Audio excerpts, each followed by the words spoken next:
Maiksi lamang ang buhay, kaya dapat wag natin itong sayangin sa pagtatanim ng sama ng loob, lalong-lalo na sa mga mahal natin sa buhay. Matuto po tayong magpatawad sa mga taong nagkasala sa atin sa nakaraan at patuloy nating mahalin yung mga taong kasama natin sa kasalukuyan.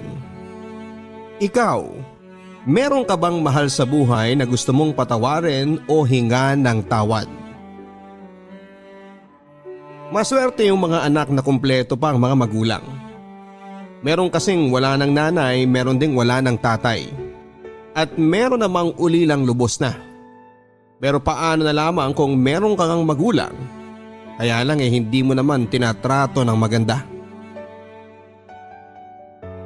Dear Papa Dudut, isang magandang araw sa inyo at sa ating mga kabarangay. Itago nyo na lamang po ako sa pangalang Lucio. 35 years old at may-ari ng talyer dito sa Pasig.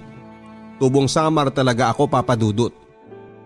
Kaso noong araw ay lumuwas ako ng Pamaynila para mamasukan sa talyer na pagmamay-ari ng kamag-anak ng tropa kong si Marco. Hanggang sa nakapagtayo din ako ng sarili kong negosyo. Nagsimula akong makinig ng programa ninyo nang makilala ko ang aking misis. Avid listener niyo po kasi siya. At hindi nagtagal ay naging tagahanga niyo na rin po ako. Single mother ang nanay ko, Papa Dudut. Mag-isa niya akong itinaguyod sa buhay dahil bata pa lamang daw ako ay iniwan na kami ng tatay. Hindi ko alam ang dahilan kung bakit umalis ang tatay ko, pero isa lang ang malinaw sa akin noon. Masama ang loob ko kay nanay dahil wala akong kinamulatang ama.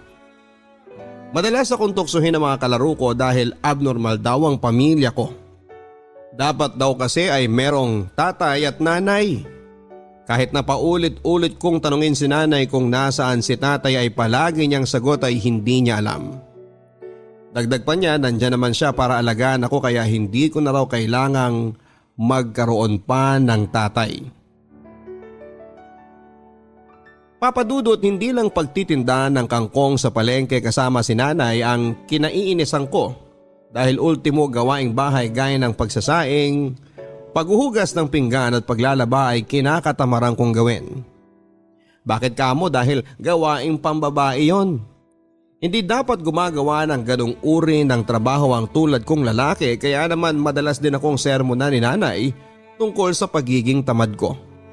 Pero lahat ng sinasabi niya ay pumapasok lang sa isang tenga ko at lumalabas naman sa kamila. Nang tumungtong ako ng kolehiyo, mas naging mabarkada ako. Mas madalas akong tumambay sa kung saan-saan kasama ang tropa ko pagkatapos ng klase namin. Kaysa umuwi ng maaga sa bahay para mag-asikaso o puntahan sa palengke si nanay para tulungan siyang magtinda ng kangkong. Oo, Papa Dudut, kinakahiya ko ang trabaho ng aking ina. Palibhasa ay hindi yon maipagmamalaki. Tulad ng trabaho ng magulang ng mga kaklase kong isang piloto, nurse, teacher o negosyante. At alam din naman ni nanay yon, kaya hindi na rin niya ako pinipilit na samahan siya sa pagtitinda. At dahil sa pagiging mabarkada ko, meron ding pagkakataon na nasasangkot ako sa away, Papa Dudut. Kaya nang minsang umuwi akong putok ang labi at may black eye ay halos himatayin si nanay sa nerbiyos. Pero buhay na buhay pa din siya habang pinapagalitan niya ako. Ayaw ni nanay na lumaki akong basagulero tulad ng tatay ko, Papa Dudut. Pero hindi ako naniniwala kay nanay na ganong uri ng tao si tatay. Sigurado akong gusto lang niyang siraan ang imahe ng aking ama sa akin para hindi ko na ito masyadong isipin pa o hanapin. Kaya naman mas lalong nadagdagan ang sama ng loob ko kay nanay. Dumalas din ang aming pagtatalo dahil sa paulit-ulit akong nasasangkot sa mga gulo. Nandyan, Papa Dudut, yung nagkabaranggayan pa kami ng nakaaway kong taga-kabilang bayan dahil lang natalo namin sila sa basketball. At kung ano-ano pa. Bukod doon ay sawang-sawa na rin ako sa pakikinig sa bulyaw ng nanay ko kung gaano ako kapasaway o kasuwail na anak. Kesyo, kailan ko raw ba titigilan ng pagbibigay ng sakit ng ulo sa kanya? Kaya naman napag-isip-isip kong huminto na lamang sa pag-aaral, Papa Dudut, at umalis sa bahay namin. Oo, lumayas ako't nanuluyan sa tropa kong si Marco na nasa kabilang bayan at iniwang kong mag-isa ang matanda kong nanay. Nang umalis ako sa bahay namin, pakiramdam ko ay naging malaya ako, Papa Dudut. Bukod doon, dahil sa pagiging malayo ko sa nanay ko ay mas nagawa ko ang mga bagay na gusto kong gawin nang walang tumatalak sa akin. Ang sarap pala sa pakiramdam na kahit papaano mabigyang katahimikan ang mga tenga kong bingina sa sermon ni nanay. Para mabuhay at may pangkain ay madami akong trabahong pinasukan. Nandyan yung naging delivery boy ako sa isang maliit na kainan na pinapatakbo ng tiyahin ni Marco. Pumasok din ako bilang sales assistant sa tindahan ng mga sapatos para kahit papaano ay may kitain akong pera. At dahil nga meron na akong source of income ay natuto naman akong magbisyo, Papa Dudut. Alak at yosi ang naging libangan ko at sandalan sa tuwing namimiss ko si tatay o di kaya kapag gusto ko nang maglibang. Malaking bahagi sa kinikita ko ay doon lang napupunta pero wala akong pakialam.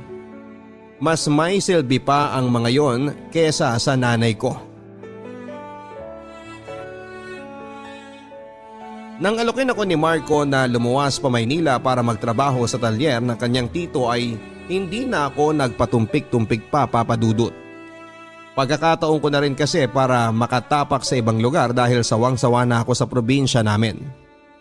Buong akala ko nga ay sa summer din ako mamamatay. Mabuti na lamang dahil merong opportunity na dumating. Bukod doon, pagkakataon ko na para mahanap ang tatay ko sa Maynila. Dahil sigurado ako na matatagpuan ko siya roon. Nang sumunod na linggo ay natuloy na nga ang pag-alis namin ni Marco papunta sa Pasig, Papa Dudut. At kung tatanungin ninyo ako kung nagpaalam ako sa nanay ko, hindi. Bakit pa hindi ba? Baka pigilan lang niya akong umalis at isa pa ay malaki na ako. Kaya ko nang magdesisyon para sa sarili ko at hindi ko na kailangan ng opinyon ng iba. Pagdating namin sa talyer ng tito ni Marco ay sumabak kaagad kami sa pagtatrabaho. Malapit sa mga condominium building at opisina ang kinakaroonan ng talyer kaya naman tama si Marco nang sabihin niyang magagandang babae ang karaniwang kliyente namin. At tama din ang kaibigan ko dahil pagkalipas lamang ng 2 buwan ay nakilala ko si Gigi. Nagtatrabaho bilang office staff na hindi nagtagal ay niligawan ko at naging girlfriend.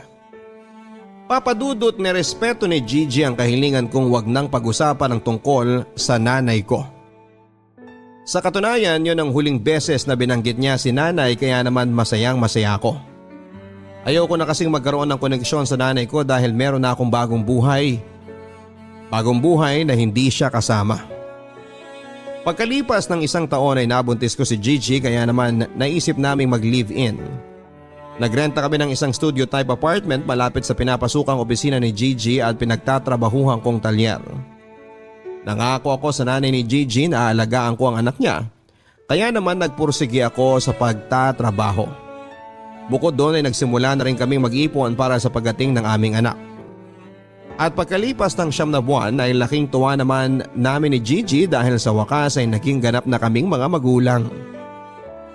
Pero pagkaraan lamang ng 2 buwan ay muling nagbuntis si Gigi, Papa Dudut. Kung doble na ang pagsisikap naming mag-asawa sa pagtatrabaho noon ay mas naging triple pa matapos niyang ipanganak ang aming second baby. At mas naging mahirap ang buhay namin lalo na nang maaksidente at mamatay ang tito ni Marco. Dahilan para malugi at magsara ang talyer na pagmamay-ari nito na nagkataon namang pinagtatrabahuhan naming magtropa. At dahil nga sa nangyari, kung dati ay meron kaming binabayarang kasambahay para mag-alaga sa mga anak namin, nang nawala na nga ako ng trabaho ako nang umako sa pag-aalaga sa mga bata habang pumapasok sa opisina si Gigi. Noong unang buwan ay nag-i-enjoy pa ako sa pagiging house husband. Pero habang tumatagal ay nagsimula na akong mainip, Papa Dudut. Hindi na rin kasi ako nakakalabas kasama ang mga tropa namin ni Marco at madalas na rin nila akong asarin dahil sa pagiging taong bahay ko.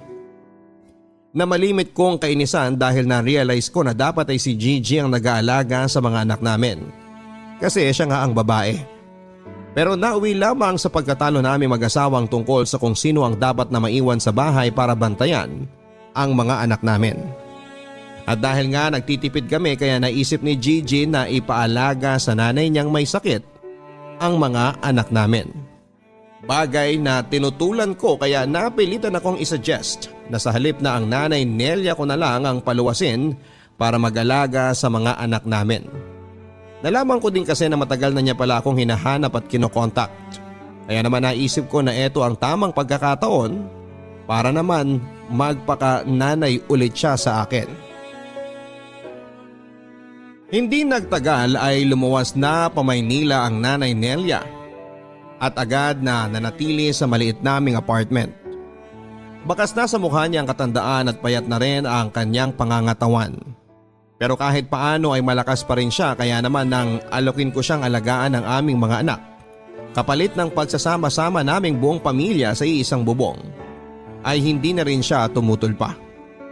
Anya pagkakataon na rin daw niyang makabawi sa mahabang panahong nagdaan na hindi niya ako nakasama pati na ang aking mga anak. Ako naman ay nagsimula na ulit maghanap ng bagong trabaho. Pero dahil pagkatrabaho lang sa talyer ang alam kong gawin kaya mas nahirapan akong makahanap ng mapapasukan. Palibhasa iba rin kasi ang kultura sa Maynila kesa sa probinsya. Kung hindi ka marunong makipagkompetensya o dumiskarte ay siguradong mapag-iiwanan ka. Kaya kahit extra sa construction ay pinatos ko na para lamang may mapagkakitaan papadudot. Pero sa kabila ng lahat, mas naging mabagal ang pasok ng pera sa amin. At dahil mas lumalaki na ang mga bata kaya mas nadagdagan na rin ang gastusin namin sa bahay. Kahit na anong pagtitipid at pagbabudget ang gawin naming mag-asawa, ay meron pa ring pagkakataong kinakapos kami. At dahil sa mga isipin at problemang yon, kaya bumalik na naman ako sa dati kong bisyo, ang pag-inom ng alak. Papadudot dumalas pa ang pag-aaway naming mag-asawa dahil sa bisyo ko na pag-inom ng alak. At mas naging mabigat ang pagdadala namin sa buhay. Nandyan yung nag-isang kahig isang tuka kami lalo na noong matapos na ang kontrata ko bilang construction worker. Sinubukan kong maghanap ng iba pang trabaho pero lalo lamang akong nahirapan. At hindi nga nagtagal hindi lang alak at sigarilyo ang naging bisyo ko dahil nalulung na rin ako sa sabong nang minsan akong isama ng tropa namin ni Marco sa sabungan. At syempre nakarating yon sa kaalaman ni Gigi kaya lalo kaming nag-away. Hanggang sa umabot na nga sa puntong naabutan kong nag-aal sa balutan ng misis ko dahil malak nila akong iwanan ng mga bata. Papadudot alam kong nagkukunwari lang si nanay na merong nararamdaman para maawa ako sa kanya. O bawiin ko yung sinabi ko tungkol sa kanya. Hindi niya ako madadala o maluloko sa mga pagdadrama niya. Nang mga sandaling yon ay tuluyan na ngang nawala ang natitirang respeto ko sa kanya bilang nanay ko dahil ang lahat ay napalitan ng magkahalong galit at pagtatampo. At matapos nga ang pagtatalo naming yon ay hindi na rin naman tinuloy pa ni Gigi ang plano niyang pag-alis nilang mag-ina. Pero napag-isip-isip ko rin naman na kung hindi ako magbabago ay baka nga tuluyan ang mawala sa akin ang aking pamilya.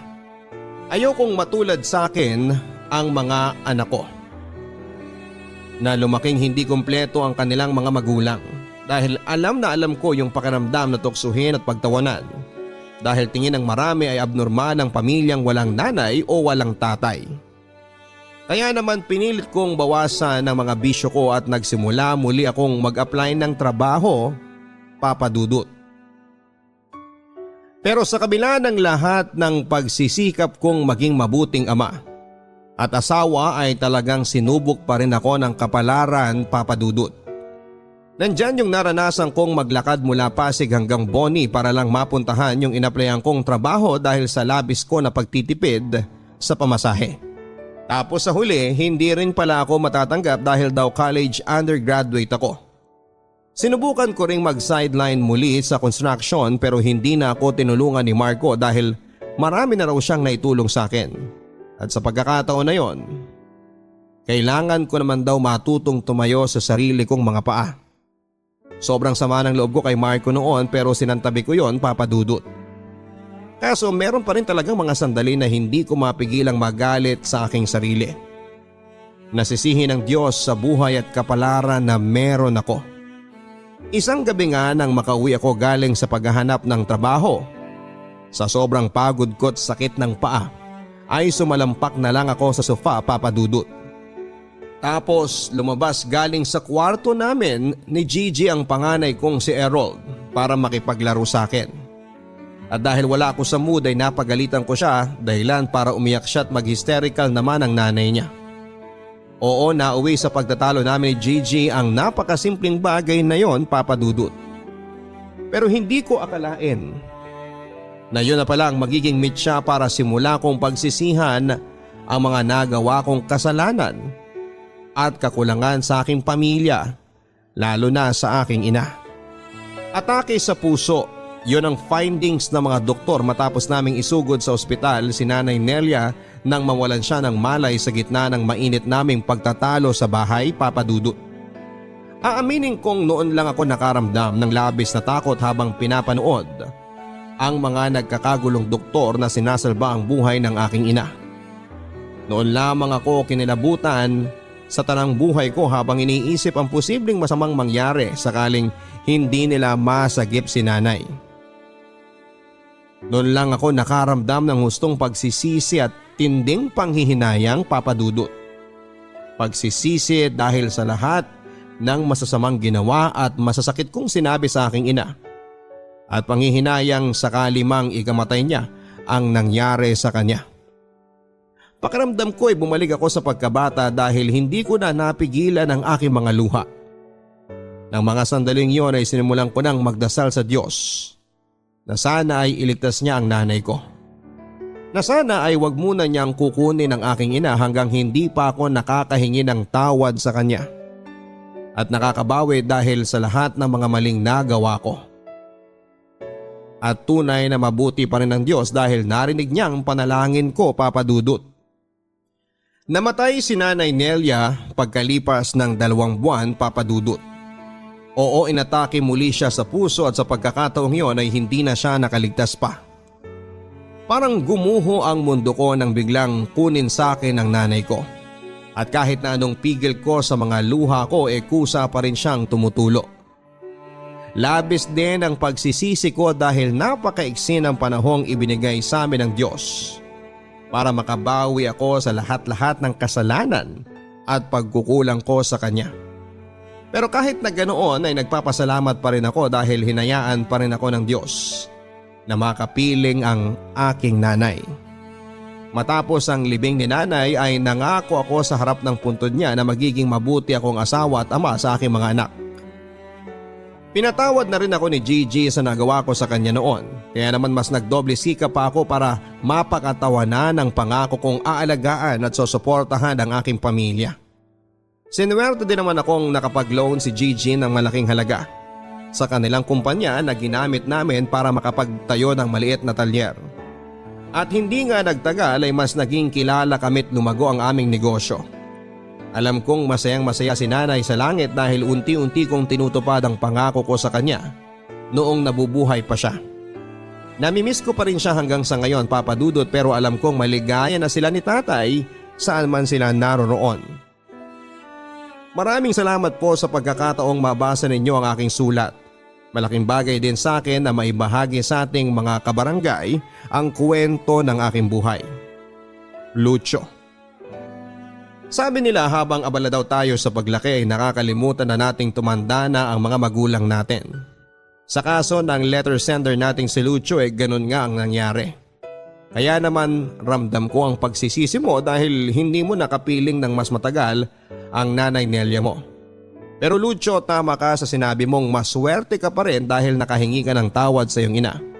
At kahit na maiksi yung panahon na ibinigay sa inyo, nakasama mo pa rin siya. Alam ko namin ng mga kabarangay na proud sa iyo ngayon ang Nanay Nelia mo. Ipagpatuloy mo lang ang pagiging responsableng asawa at ama. Siguradong hindi na babangon sa hukay ang nanay mo para sermonan ka. Biro lang. Dear Papa Dudut, Sabi nila ang pagkakaroon daw ng anak ang isa sa mga pinakamasayang bahagi ng buhay ng tao. Kaya naman walang araw na hindi ako nagpapasalamat sa Diyos nang pagkalooban niya ako ng anak na babae. Pakiramdam ko siya na yung pinakamagandang nangyari sa akin sa kabila ng mga pangit kong pinagdadaanan. Kaya naman mahal na mahal ko ang aking anak at gagawin ko ang lahat para sa kanya, Papa Dudut. Ako po si Letty, 35 years old at tubong Bicol. Pero noong araw ay lumuwas ako ng Quezon City para mamasukan sa isang karinderya, kung saan ay matagal nang nagtatrabaho ang pinsang kong si Rona. Nirecruit niya kasi ako para magtrabaho sa naturang kainan nang minsang mangailangan sila ng karagdagang tao. Bagay na hindi ko na pinag-isipan ng matagal dahil pangarap ko rin namang makapunta sa Maynila. Simple lang naman akong babae at simple lang din ang mga pangarap ko sa buhay. Ang magkaroon ng isang masayang pamilya tulad ng sa mga magulang ko. Kaya nga kahit wala akong kaalam-alam sa buhay sa Maynila ay sumugal pa rin ako, dala ang pag-asang kumita ng perang makakatulong sa aking pamilya sa probinsya. At kung papala rin, ay matagpuan ko na rin doon ang lalaking magpapatibok sa aking puso. Lalo na't NBSB ako o no boyfriend since birth, Papa Dudut. Maalalahanin at malambing talaga ang nanay ko, Papa Dudut. Palibasa ako ang panganay sa 5 magkakapatid. Ang mga sumunod sa akin ay naglalaro sa edad na 25 anyos pababa at ang pinakabunso ay nasa 15. Ang nanay ay isang mananahe at kung minsan para kumita ng ekstrang pera ay tumatanggap din siya ng mga labada. Samantalang ang tatay naman ay isang magsasaka. Bukod sa pagtatanim ng palay ay meron din siyang tinatanim na kamoting kahoy at iba't ibang klase ng gulay na kapag anihan na ay binebenta namin ni nanay sa palengke. Bagaman mahirap ang aming buhay sa probinsya, masasabi ko naman na maswerte ako dahil responsable ang mga magulang ko, Papa Dudut. At kahit na medyo challenging talagang mapalayo sa kanila dahil sa pagtatrabaho ko sa Maynila, ay wala akong hindi kakayanin para sa aking pamilya.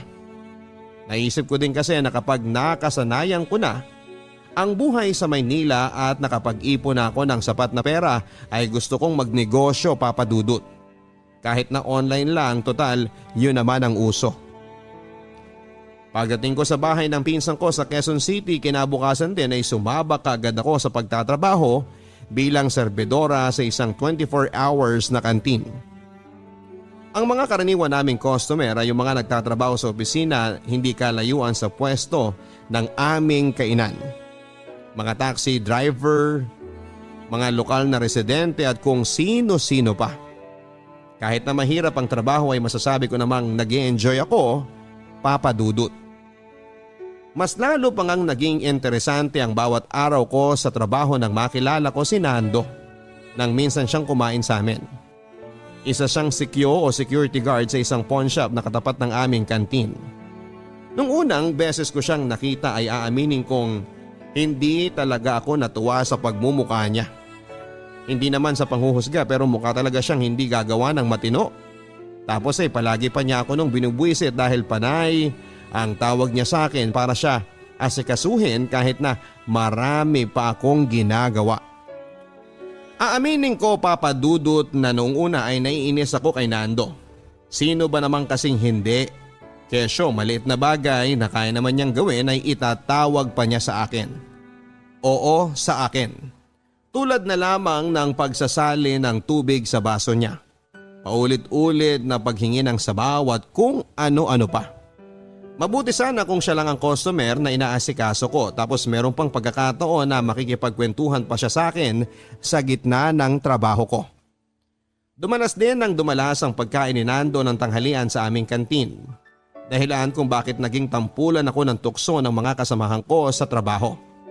Gaya nga ng sinasabi noon ni Rona, nagbabaon ng pananghalian si Nando. Kung kumain man ito sa kantin ay bibihira lamang. At nagsimula lang daw itong kumain sa kantin namin dahil sa akin. Habang tumatagal ay nawawala na rin ang pagkailang ko kay Nando.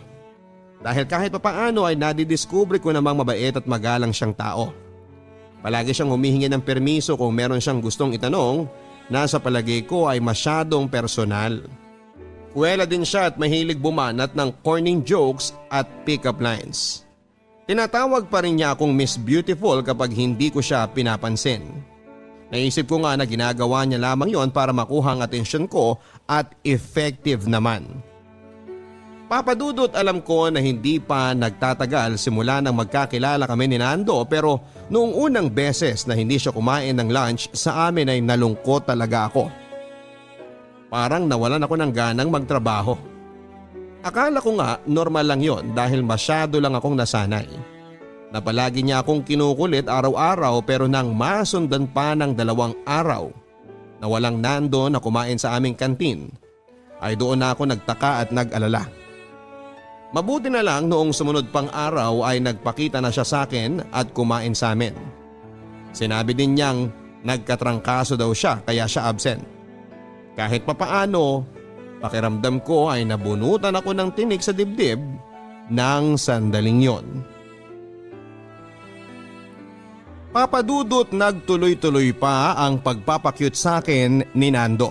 At habang tumatagal, kahit pa nga pa-corny ng pa-corny ang mga banat niya ay natatawa na lamang ako sa kanya. At kahit nagmukha siyang tanga sa pagpapapogi sa akin ay wala daw siyang pakialam. Basta ang mahalaga ay mapatawa niya ako at mapangiti. Bagay na kinagigiliwang ko ng husto sa kanya. Palibhasa, ramdam ko ring sincero siyang tao sa kabila ng maloko niyang persona. At habang tumatagal nga, ay unti-unti ko ngang nakikilala si Nando. Panganay din siya sa 6 na magkakapatid at tubong aklan. Pagtitinda ng gulay sa palengke ang kinabubuhay ng kanyang mga magulang. At ang mga nakababata niyang kapatid ay pinag-aaral naman niya. Sa totoo lang ay humanga ako ng husto sa dedikasyon at determinasyon ni Nando. Bibihira kasi yung lalaking katulad niya, na nasa tamang edad na ay wala pa ring asawa dahil busy sa pagtulong sa pamilya. Hanggang sa isang araw nga ay niyaya akong lumabas ni Nando, Papadudot. Nang sandaling yon ay mahigit 3 linggo na kaming magkakilala. Aminin kong noong una ay naiilang pa akong sumama sa kanya na kaming 2 lang, pero may bahagi naman sa puso ko na gustong umoo sa kanya. Kaya naman bago ako nagpasya noon ay kinausap ko muna ang pinsan ko. Papadudot, na tuloy na nga ang date namin ni Nando ng araw na yon. Ipinasyal niya ako sa mga magagandang lugar na noong ko pa lamang napuntahan sa tanang buhay ko. Kumain din kami sa isang restaurant at umorder si Nando ng paborito niyang pagkain na talaga namang ibinida pa niya sa akin. Tapos ay nagpunta rin kami sa isang lokal na parke kung saan ay pinapanood namin ang paglubog ng araw noon. Hindi yun ang una't huling beses na niyaya akong lumabas ni Nando. Sa katunayan ay nasundan pa yon ang nasundan. At habang tumatagal ay mas nakikilala ko na nga si Nando, Papadudot. Lalo din akong humanga sa kanya dahil sa kabila ng maraming pagsubok na pinagdaanan niya sa buhay ay nananatili pa rin siyang positibo. Papadudot, tuwing matatapos ang aming date ay inihahatid ako ni Nando sa apartment ng pinsan ko. Para daw makasigurado siyang ligtas ako. At kahit nasaglit pa lamang kaming nagkakahiwalay ay magka-text na kami. At bago kami tuluyang matulog ay nag-uusap pa kami sa telepono. Isang gabi matapos ang aming date ay muli akong inihatid ni Nando sa apartment ng pinsan ko. Pero bago ako pumasok sa pinto ay pinigilan niya ako para itanong yung katanungang magpapabago sa buhay ko. Papadudot, ang saya-saya pala sa pakiramdam na magkaroon ng boyfriend at masabing I'm into a relationship. Sa tagal ko kasing no boyfriend since birth o NBSB ay may punto sa buhay ko na nawala na ako ng pag-asang magkaroon ako ng jowa.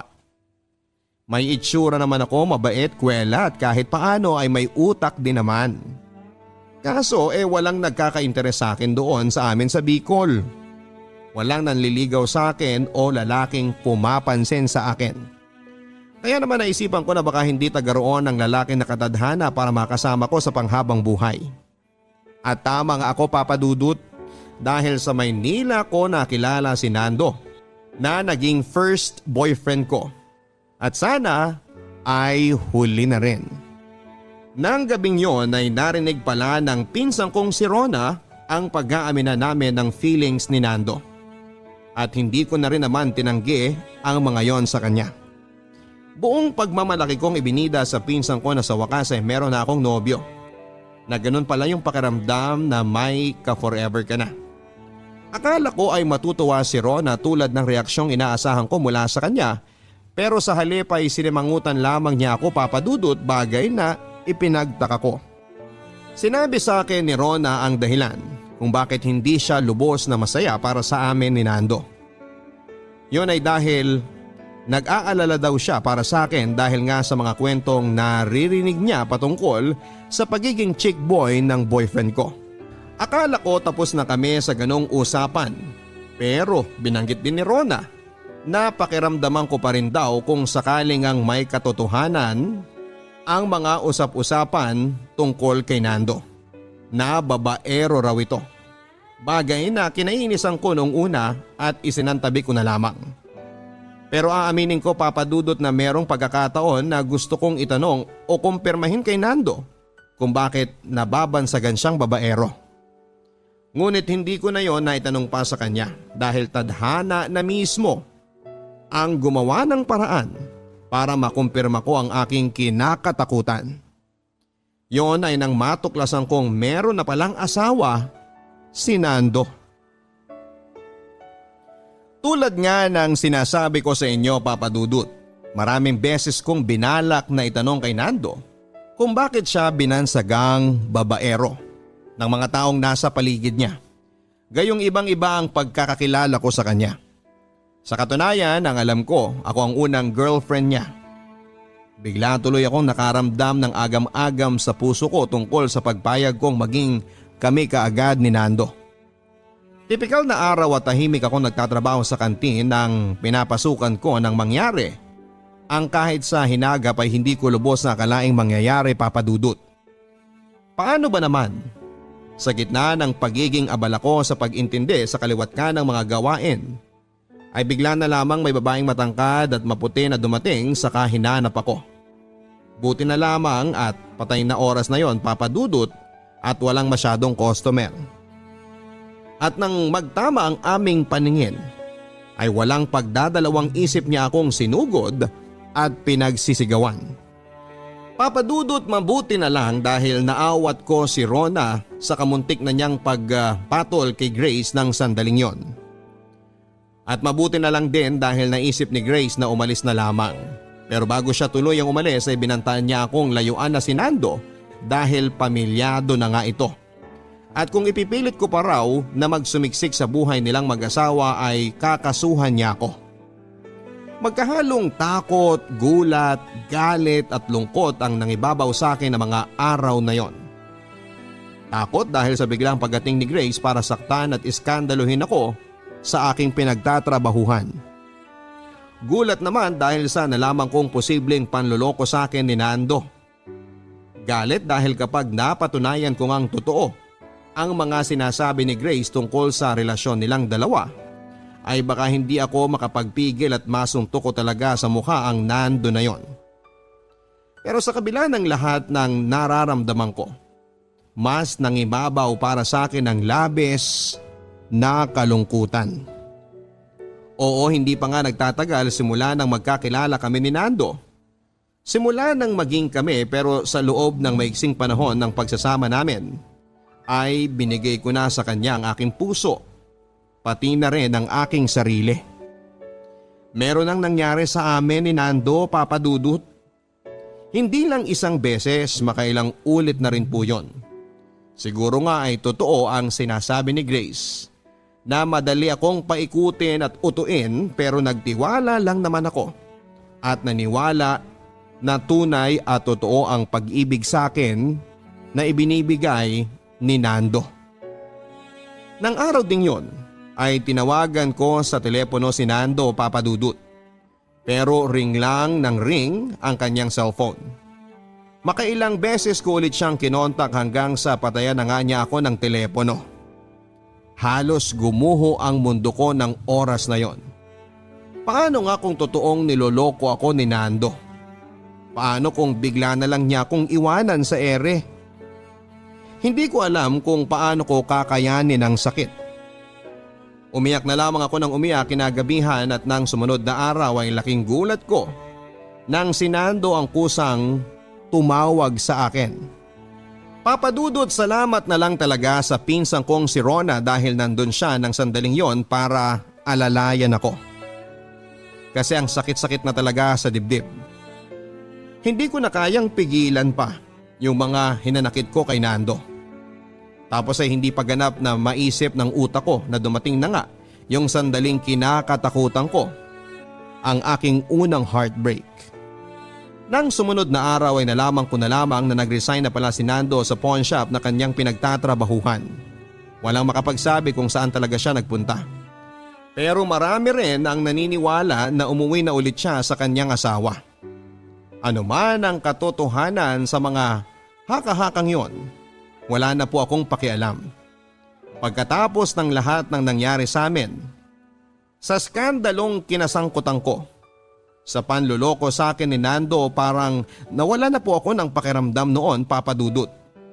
Naisip ko na ganon talaga ang buhay.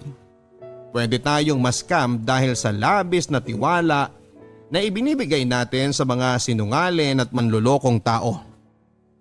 Naisip kong magpatuloy na lamang sa buhay. Sinarili ko yung sakit na nararamdaman ko. Sa pag-asang kusa na lamang itong mawawala. Subalit nagkamali ako. Isang araw habang nagtatrabaho ako sa kantin, ay nakaramdam ako ng pagkahilo. Nag-worry pa nga sa akin si Rona dahil akala niya ay may sakit ako. Sabi niya ay mukha daw akong maputla. Papadudot ng sandaling yon ay aaminin kong muling nanumbalik ang pakiramdam na matagal ko nang pinatay sa kalooban ko. Ang pakiramdam ng magkahalong takot at saya dahil posibleng nagbunga ang pagsasama namin ng saglit ni Nando. Buntis ako, Papadudot. At nang malaman kong pinagdadalang tao ko ang aming anak ni Nando, ay magkahalong kaba at saya ang naramdaman ko. Kaba dahil hindi ko alam kung paano ipapaalam sa aking pamilya sa probinsya na nagbunga ang sandali naming pagsasama ni Nando. At saya naman dahil merong buhay na nabubuo sa aking sinapupunan. At dahil wala pa akong ideya kung paano sasabihin kina nanay at tatay na magkakaroon na sila ng apo, kaya naisip kong isekreto na muna ito sa kanila. Pinakiusapan ko rin si Rona na huwag magbabanggit ng kahit na ano sa aking mga magulang para hindi na sila masyadong mag-alala. Bagay na kinontra ng pinsang ko noong una pero napakiusapan ko rin naman sa bandang huli. Nagpatuloy lang ako sa pagpasok sa trabaho, Papadudot. Kailangan ko kasing madagdagan ang aking ipon para sa aking panganganak. Kahit na minsan naaalala ko pa rin si Nando, hindi na lamang ako nagpapaapekto dahil alam ko kung nasaan man siya ngayon ay doon na lang siya manatili. Wag na siyang magpapakita sa akin lalo na sa anak namin dahil isa siyang malaking duwag. Pero iba pa rin maglaro ang tadhana. Nang halos 2 buwan na ang aking pinagbubuntis ay muling nag-cruise ang landas namin ni Nando nang magkita kami sa isang mall. Papadudot, kahit na galit ako kay Nando, meron pa ring bahagi sa aking puso na gustong makiusap sa kanya na huwag na niya akong iiwang muli. Nasa pagkakataong yon ay piliin naman niya ako at ng aming magiging anak. Pero sa kabila ng lahat ay muli kong piniling sarilinin na lamang ang sakit at ang lahat ng hinanakit. Para saan pa kung magmamakaawa ako sa kanya? Samantalang halatang halata naman na hindi ako o kami ng magiging anak niya ang pipiliin niya sa dulo. Kahit paano ay mas pinili ko pa rin bigyan ng dignidad ang aking sarili, Papadudot. Dahil minsan hindi lahat ng ipinaglalaban ay karapat dapat na ipaglaban. Nang araw ding yon matapos ang pagkikita namin ni Nando ay nanumbalik muli ang sakit at kirot sa puso ko. Yung sugat na akala ko ay unti-unti nang humihilom dahil sa kanya ay muli na namang nabuksan. At sa pagkakataong yon ay mas doble ang sakit. Umiyak lang ako ng umiyak pag uwi namin ni Rona sa apartment. Mabuti na lang dahil nandoon ang pinsan ko para damayan ako. Nakatulugan ko na nga lang noon ang labis na kalungkutan. Kinabukasan ay laking gulat ko nang dumating sa apartment namin si nanay. Hindi binanggit sa akin ni Rona na lumuwas pala ang nanay ko para dalawin ako. Palibhasa inamin din ng pinsan ko na hindi na raw niya napigilan ang sariling wag banggitin kay nanay ang pinagdadaanan ko. At bago ko pa nga siya tuluyang masabunutan dahil sa kadaldalan ay dinepensahan na niya kaagad ang kanyang sarili. Ginawa lang daw niya yon dahil hindi niya kayang nakikita akong sinasarili ang sakit at kalungkutan. Papadudot para akong batang nagsumbong at umiyak ng umiyak habang yakap-yakap ang nanay ko. Papadudot ipinagpatuloy ko pa rin ang pagtatrabaho sa kantin hanggang sa mag-anim na buwan ang aking ipinagbubuntis. At matapos noon ay nagpasya sina nanay at tatay na pauwiin ako sa Bicol para doon na manganak. Nang maisilang ko ang aking unika iha, para na rin po akong naging bagong tao. Ang lahat ng hinanakit at pait na naranasan ko noong hindi ko pa siya ipinapanganak ay kaagad na nawala ng unang beses kong masilayan ang napakaganda niyang mukha. At masayang masaya ako dahil kahit isa man lang sa aking pangarap na magkaroon ng masayang pamilya ay natupad sa katauhan ng aking anak. Nang magdalawang taon ang anak ko ay nagpasya akong lumuwas muli ng Maynila para makipagsapalaran. Nang panahong yon, nirecruit muli ako ng pinsang kong si Rona para naman magtrabaho bilang isang call center agent. Naging matagumpay ang aming training at hindi nagtagal ay nagsimula na rin kami sa bago naming career. Kumpara sa kita ko noon sa kantin ay mas malaki ang sweldong na ipadadala ko sa aking pamilya at anak ko sa probinsya.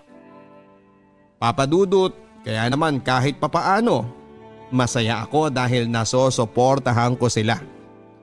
Home base kami ngayon ng pinsang kong si Rona dahil sa pandemya. Medyo nakakapanibago pero nakasanayan na rin namin.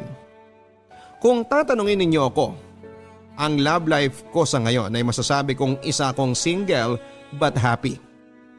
Hindi ko pa rin naman sinasara ang puso ko kung muling magmahal dahil tulad ng pangarap ko noon. Gusto kong magkaroon ng masayang pamilya tulad ng aking mga magulang. Pero habang hindi pa yon nangyayari, kontento ako sa mga taong malalapit sa buhay ko. At lalong lalo na sa anak ko, Papa Dudut. Wala na rin akong balita pa kay Nando. Pero kahit na meron kaming hindi magandang nakaraan ay ipinagdarasal ko na lang sa ngayon ay nasa parehong pahina kami ng aming buhay na masaya at kontento sa aming pamilya. Sana ay maraming natutunan ng ating mga kapuso sa aking kwento. At kung mabibigyan ako ng pagkakataon na mabasa nyo ang liham ko, ay buong puso ko itong ipagpapasalamat. Lubos na nagpapasalamat, Letty. Hindi katulad ng mga kwento sa libro at palabas sa pelikula ang tunay na buhay. Dahil madalas mas masalimuot at mas masakit ang mga kwento ng pag-ibig na itinatampok nito.